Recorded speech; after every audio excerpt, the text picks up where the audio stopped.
Fourth heading, fifth question. Okay, ಈಗ ಒಂದು question ಕೊಟ್ಟಿದ್ದಾನೆ, ಅದನ್ನ ಎಕ್ಸ್ಪ್ಲೈನ್ ಮಾಡಂತಾನೆ ಯೂಸಿಂಗ್ ಏನು suitable identities.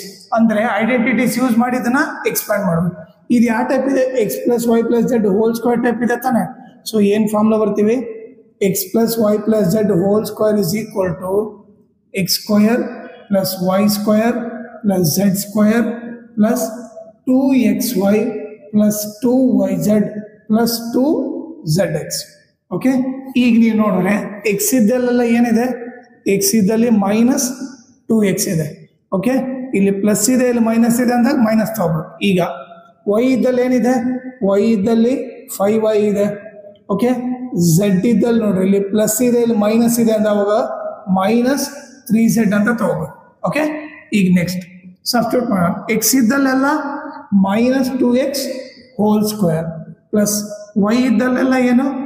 5y whole square plus z ಇದ್ದಲ್ಲೆಲ್ಲ minus 3z whole square plus 2xy ಅಂದರೆ 2 ಇಂಟು ಎಕ್ಸ್ ಇದ್ದಲ್ಲೇನು ಮೈನಸ್ 2x ಇಂಟು ವೈ ಇದ್ದಲ್ಲೇನು 5y. Okay, plus 2yz. Y value ಏನಿದೆ? 5y ಇದೆ. ಓಕೆ, ಇಂಟು ಝೆಡ್ ವ್ಯಾಲ್ಯೂ ಏನಿದೆ? Minus 3z ಇದೆ. Okay, plus 2zx. Z ಇದ್ದಲ್ಲಿ ಏನೈತೆ? ಮೈನಸ್ 3z ಇದೆ. ಓಕೆ, ಎಕ್ಸ್ ಇದ್ದಲ್ಲಿ ಏನಿದೆ? ಮೈನಸ್ 2x ಇದೆ. ಓಕೆ, ಇವಾಗ ಸಿಂಪ್ಲಿಫೈ ಮಾಡೋಣ.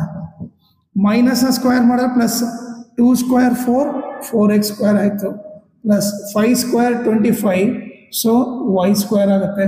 ಇಲ್ಲಿ ಮೈನಸ್ ಸ್ಕ್ವೇರ್ ಮಾಡಿದ್ರೆ plus 3 square 9, z square z square. ಈಗ ಪ್ಲಸ್ ಇಂಟು ಮೈನಸ್ ಮೈನಸ್ ಆಯಿತು. 2 2 ಜ 4, 4 5 ಜ 20 ಎಕ್ಸ್ ವೈ ಆಯಿತು. Next plus into minus minus 2 5 ಜ 10, 10 3 ಜ 30 ವೈ ಝೆಡ್ ಆಯಿತು. ಇಲ್ಲಿ plus into minus minus, minus into minus plus 2 3 ಜ 6, 6 2 ಜ 12 zx ಆಯಿತು. ಓಕೆನಾ? ಸೊ ಕ್ವಶನ್ ಏನು? Minus 2x plus 5y minus 3z whole square ಕೊಟ್ಟರೆ ಆನ್ಸರ್ ಬಂದ್ಬಿಟ್ಟು ನಿಮ್ಗೆ ಏನು ಬರುತ್ತೆ? ಈ ಆನ್ಸರು ಬರುತ್ತೆ.